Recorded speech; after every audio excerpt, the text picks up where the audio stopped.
Please excuse the quality of the audio. My computer is on death's door, so I'm currently using my phone to both record audio and edit the video. I'll try to make this quick since I don't have my usual facilities. If you didn't know, my favorite games in the series are 4, Generations, and Rise, while my least favorites are Base, Try, and World. With that said, no, I'm not hating for the sake of it or being the Monster Hunter equivalent to a Gen 1er. I have grown past the immaturity of my 5th generation disdain.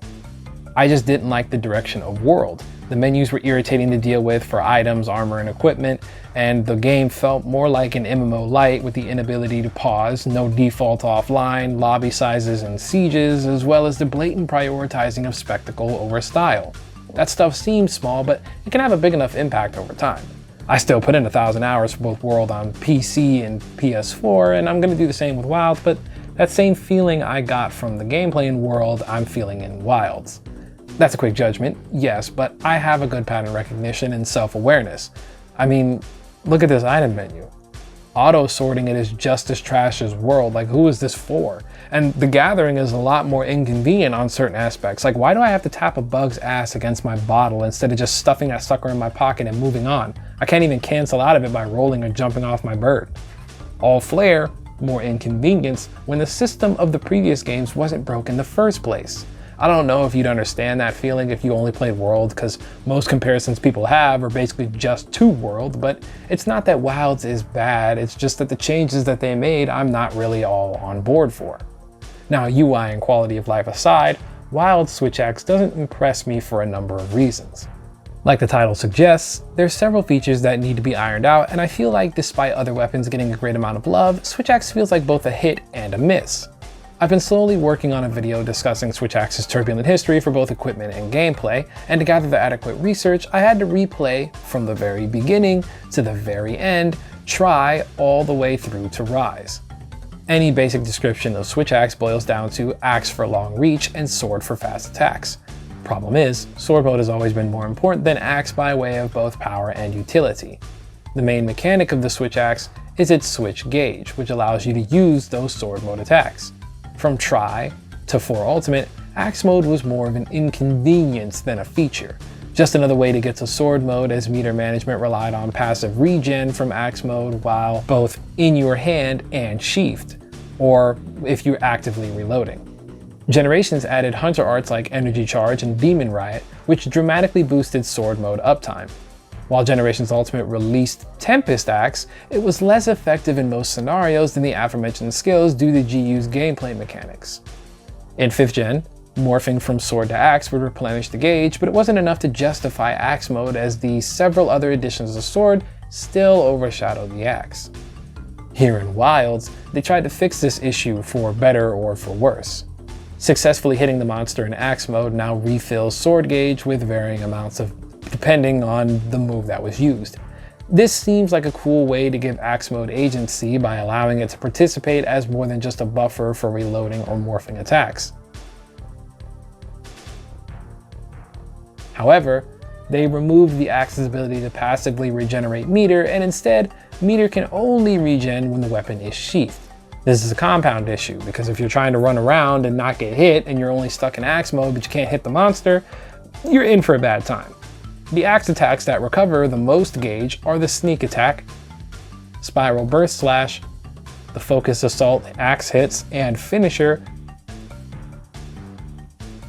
successfully parrying with Offset Slash, and the follow-up Heavy Slam.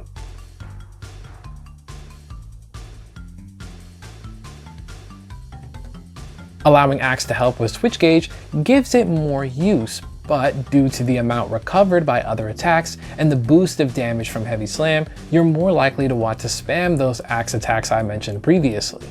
Sword mode can also recover gauge by reaching amp state and successfully using counter Rising Slash. But sword mode eats way too much gauge. This is the compound issue I was also talking about. These aspects feed into each other without actually providing axe any real use. Yes, sword mode, discharge, and friends are always going to consume the most gauge as they are the strongest attacks, but this pseudo-balancing act is based on the axe's new function. My issue is that Double Slash and Heavenward Flurry, the DPS and amped gauge fillers, consume way too much. This loop consists of blowing your sword gauge with a strong discharge move, and then using axe spiral slash to continue, or creating wounds with sword mode, blowing your gauge, and using axe focus assault to repeat the process. I'm not saying it's a bad loop, but the mechanics feel intentionally changed just to cycle into itself once again, while other weapons have their features that they had from previous iterations, as well as the bonuses afforded to them by the Wilds mechanics. My last issue might be small, but it sure did cause me a hell of a lot of pain. Every iteration of the switch axe allowed you to empty the switch gauge and then morph attack into axe mode. From the restricted slide morphs in 3rd and 4th gen to the more expressive morphs out of 5th generation, you could always safely shift and adjust at 0. Not in Wilds. If you hit 0, you tried to morph out, at any non-discharge attack, you will simply perform the standing morph animation. This makes meter management feel like my only options are discharge bursts and the spiral slash follow-ups. So extravagant, yet more restricting. Anyway, before my outro, take a look at this baller ass play.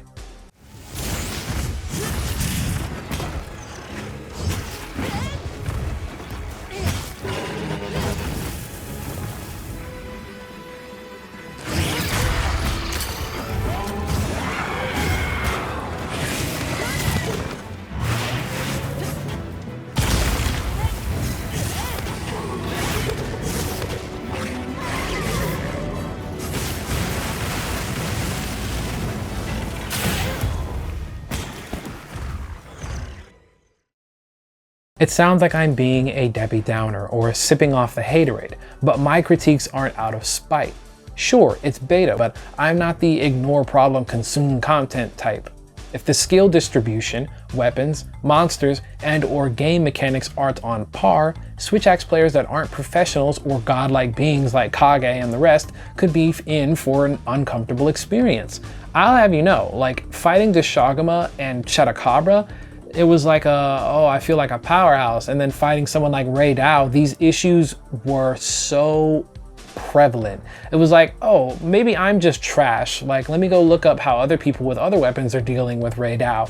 Oh my God, they made that stuff look easy. Even the mediocre to novice players were just sitting there using whatever tools they had to dodge that weird move that he does where he drags his wing across the ground and then at the last second, like auto adjusts to find you. But like Switch Axe doesn't have much. Yeah, sure, you could offset, but what's the perfect timing for offset? And secondly, you could use your counter rising slash, but it's not like it's going to make a big deal when he flies 12 meters behind you and then you have to catch all the way up with your slow movement. And then by the time you get there, you might as well have done nothing. Like the better option is just sheath your sword, get out of the way, evade it the last time, and then go up and hit him again. It doesn't feel good. It doesn't feel expressive. It doesn't feel like it's worth it to play this weapon when there's other weapons like Charge Blade, Longsword, Lance, Sword and Shield, Greatsword that can just make a cakewalk out of certain mechanics. Anyway, I hope that didn't come off too vitriolic. I urge anyone to cordially raise their issues with anything if there's a survey, and always remember to try to have fun. Until next time.